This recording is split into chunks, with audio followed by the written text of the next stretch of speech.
Assalamualaikum warahmatullahi wabarakatuh. Izin memperkenalkan diri. Nama saya Muhammad Riandra Kurniawansyah dengan NPM 251504145. Saya dari Departemen Kominfo dan Divisi Media Informasi atau Medin.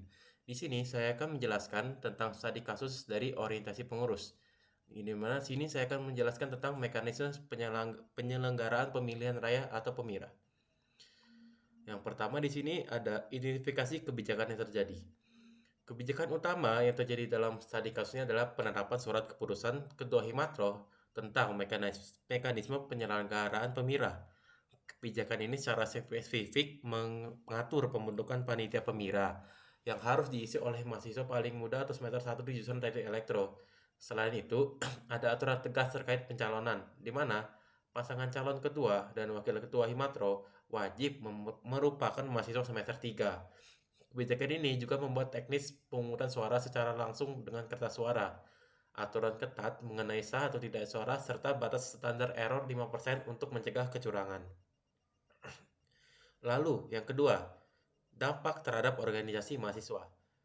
Penerapan aturan ini memberikan dampak langsung pada alur kaderisasi di dalam Himatro. Dengan mewajibkannya mahasiswa semester 1 sebagai panitia, organisasi secara tidak langsung melakukan kaderisasi dini, memaksa mahasiswa baru untuk cepat belajar manajemen acara dan menghadapi dinamika kampus sesungguhnya. Dari sisi kepemimpinan, pembatasan syarat calon untuk mahasiswa semester 3 memastikan regenerasi itu berjalannya dengan rapi.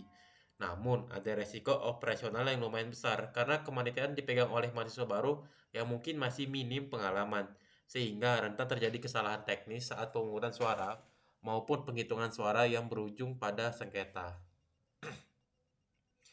Lalu yang ketiga, itu ada efektivitas dari kebijakannya.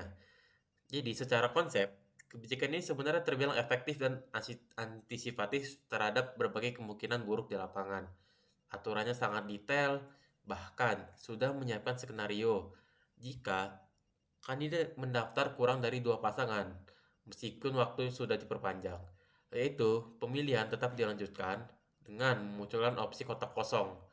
Ketentuan batas maksimal standar error 5% juga membuat hasil pemilihan lebih jadi kredibel.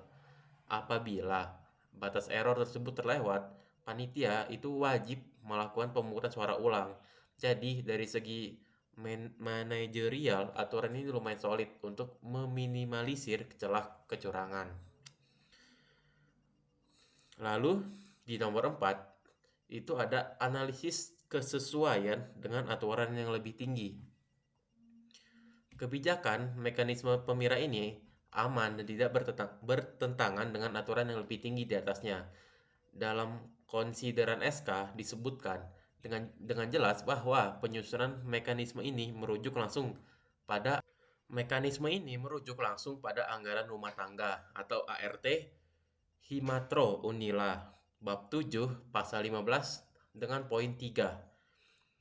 Selain itu, aturan ini juga tunduk pada hukum tingkat universitas, yaitu Peraturan Rektor atau Pertor nomor 11 tahun 2023. Hal ini menunjukkan bahwa penyusunan SK Pemira Himatro sudah selaras dengan konstitusi organisasi di tingkat jurusan maupun di tingkat rektorat.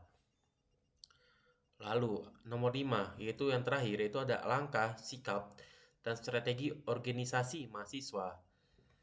Dalam menyikapi kebijakan ini, pengurus Himatro harus mengambil langkah strategis berupa pendampingan yang intensif. Karena panitianya murni dari mahasiswa baru, pengurus wajib memberi arahan teknis yang jelas agar tidak terjadi yang namanya blunder saat hari A pencoblosan. Terutama soal urusan logistik dan validasi pemilih.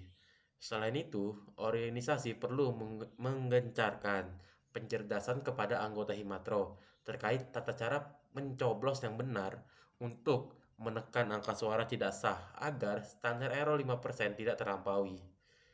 Yang terakhir, perlu disiapkan perwakilan organisasi yang benar-benar paham tentang aturan.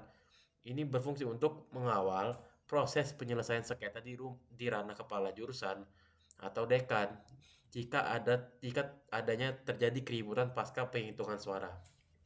Sekian penjelasan study case orientasi pengurus dari saya. Kalau ada kekurangan saya mohon maaf. Wassalamualaikum warahmatullahi wabarakatuh.